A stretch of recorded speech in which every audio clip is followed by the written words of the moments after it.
गालियां खाता है। शूद्र क्या है? भारत माता की हत्या आपने की।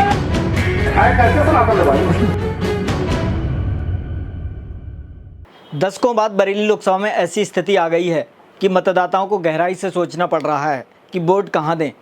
ये ऐसी लोकसभा है जहां नॉन स्टॉप 8 बार एक ही उम्मीदवार भारतीय जनता पार्टी से सांसद चुना गया, वह भी बिना किसी खास विकास कार्य के। इससे अंदाज़ा लगाया जा सकता है कि उम्मीदवार की मतदाताओं पर कैसी पकड़ होगी। यहाँ अब की बार मोदी सरकार का नारा नहीं चला, बार बार संतोष गंगवार चला। इस बार क्या होगा, इसको लेकर तमाम चुनावी गणित लगाई जा रही है। इसका कारण यह है कि इस बार चिर परिचित उम्मीदवार यानी संतोष गंगवार चुनाव मैदान में नहीं हैं। उनकी जगह भाजपा ने छत्रपाल गंगवार को टिकट दिया है। मुकाबले में प्रवीण सिंह ऐरन हैं, जो एक बार काफ़ी कम अंतर से सांसद चुने जा चुके हैं और इस बार इंडिया गठबंधन की ओर से सपा के टिकट पर प्रत्याशी हैं। अपनों मारेगो तो छाई में डारेगो के जज्बात का फ़ायदा भाजपा को इस बार मिलेगा या नहीं, ये सवाल टेढ़ा हो गया है। क्या समीकरण बदल गया है बरेली लोकसभा में? इसको लेकर बहुत से लोग चिंतित हैं, तो काफ़ी लोग कयास लगा रहे हैं।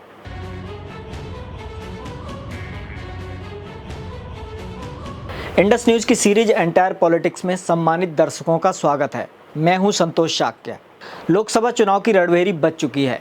बरेली लोकसभा में मतदान तीसरे चरण में 7 मई को होगा। उत्तर प्रदेश की लोकसभा बरेली की वास्तविक तस्वीर और मतदाताओं के रुझान से मिलने वाले संकेत को इस एपिसोड में हम बताने की कोशिश कर रहे हैं।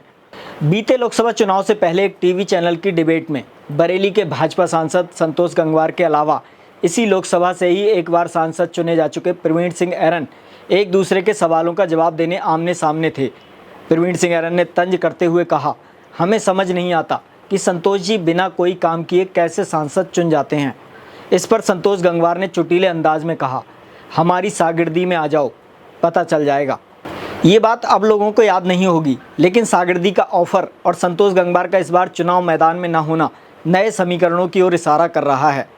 केंद्र की भाजपा सरकार में नरेंद्र मोदी बीते लगभग 10 साल से प्रधानमंत्री हैं, लेकिन बरेली लोकसभा में भाजपा से लगातार चुने जाने वाले संतोष गंगवार का रिकॉर्ड ऐसा रहा है कि जैसे उनको इससे कोई खास फर्क नहीं पड़ा कि केंद्र में किसकी सरकार है और किसकी सरकार बनेगी। आमतौर पर ऐसा मानकर चला जाता है कि उनकी सीट पक्की है। बरेली लोकसभा में अपनी बिरादरी के स्वीकार्य नेता होने के साथ ही संतोष गंगवार का सरल व्यवहार और सहज पहुंच उनकी टीआरपी रही है। वो फरियादियों की झिड़की को भी दिल पर नहीं लेते और ना ही भाजपा के छुटवैये नेताओं की तरह अहंकारी और बदमिजाज हैं। बीते 10 साल में भाजपा के दबदबे की वजह से कई नेताओं को वोटों के ध्रुवीकरण के लिए सांप्रदायिक उन्माद कराते या बयान देते देखा होगा, लेकिन संतोष गंगवार को ऐसा करते किसी ने नहीं देखा। उतना ही सच ये भी है कि कोई ऐसा खास विकास कार्य उनके जरिए नहीं कराया गया विशेष श्रेय उनको दिया जा सके। हाँ, कुछ प्रोजेक्ट की चर्चा जोर शोर से चलती रही, लेकिन मुकाम पर कोई नहीं पहुंचा। टेक्सटाइल पार्क, रबड़ फैक्ट्री, आईटीआर का मामला भी जब तक सुर्खियों में आए ठंडे बस्ते में चले गए। ये अलग बात है कि चलती हुई कुछ योजनाओं में उनको हरी झंडी फहराने का मौका मिल गया, जैसे बरेली एयरपोर्ट या इज्जत नगर रेलवे स्टेशन का कायाकल्प वगैरह। एक बार सांसद रह चुके प्रवीण सिंह ऐरन संतोष गंगवार के स्तर के नेता नहीं हैं।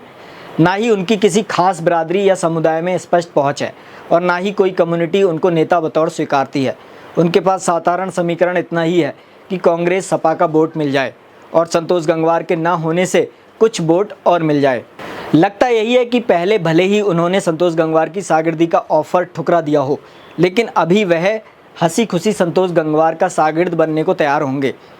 इसके बाद भी उनको कामयाबी मिलेगी या नहीं, इसका कोई दावा नहीं कर सकता। इस बात को और गहराई से समझने के लिए बरेली लोकसभा क्षेत्र के बारे में नज़र डालते हैं। ये आंकड़े अपुष्ट हैं और हमारे सर्वे के नहीं हैं। ये मीडिया में आई जानकारियों और चुनावी सर्वे संस्थाओं से लिया गया आंकड़ा है। बरेली लोकसभा क्षेत्र उत्तर प्रदेश के 80 लोकसभा निर्वाचन क्षेत्रों में से एक है।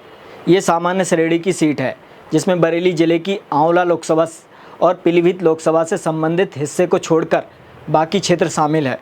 इस लोकसभा क्षेत्र की साक्षरता दर लगभग 50% है, यानी आधे लोग पढ़े लिखे हैं, या ऐसे कह सकते हैं कि इस लोकसभा के आधे लोग अभी भी अनपढ़ और निरक्षर हैं। इस सीट पर अनुसूचित जाति के मतदाताओं की संख्या लगभग 2 लाख यानी लगभग 11% है। एसटी मतदाता 2000 से भी कम संख्या में है। कुल मतदाताओं में ग्रामीण मतदाताओं की संख्या 8.5 लाख है, यानी 47% से कुछ ज़्यादा।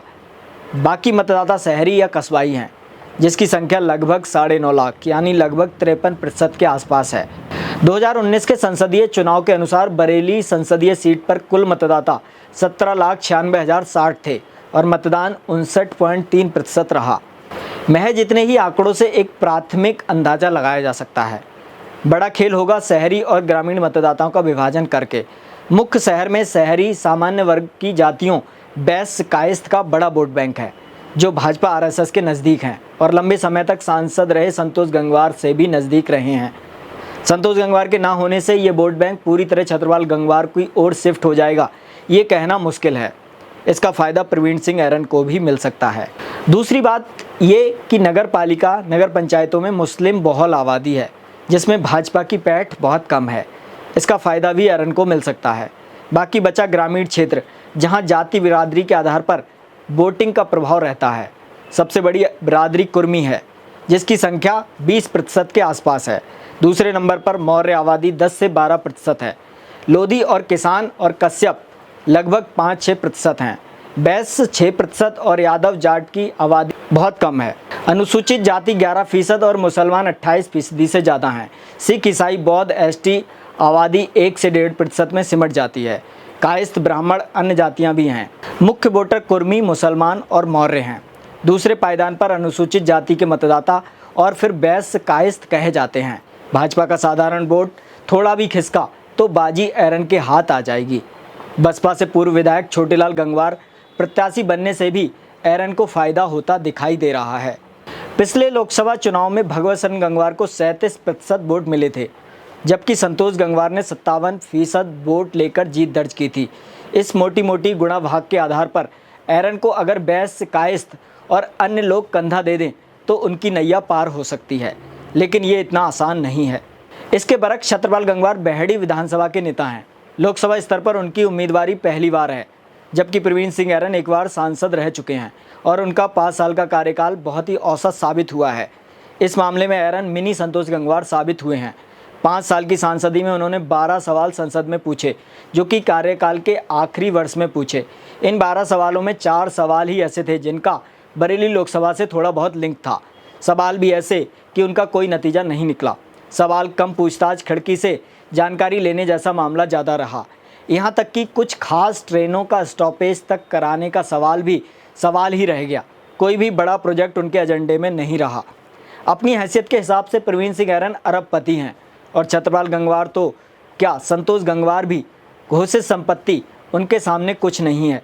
लेकिन प्रवीण सिंह ऐरन ने एक स्कूल तक अपने स्तर पर नहीं खोला है। छतरपाल गंगवार के सामने अच्छा स्कोप है। संतोष गंगवार के कार्यकाल के शून्य को भर सकते हैं। हालांकि अभी तक छतरपाल की ओर से बरेली लोकसभा के विकास का कोई ब्लूप्रिंट जनता के सामने नहीं रखा गया है।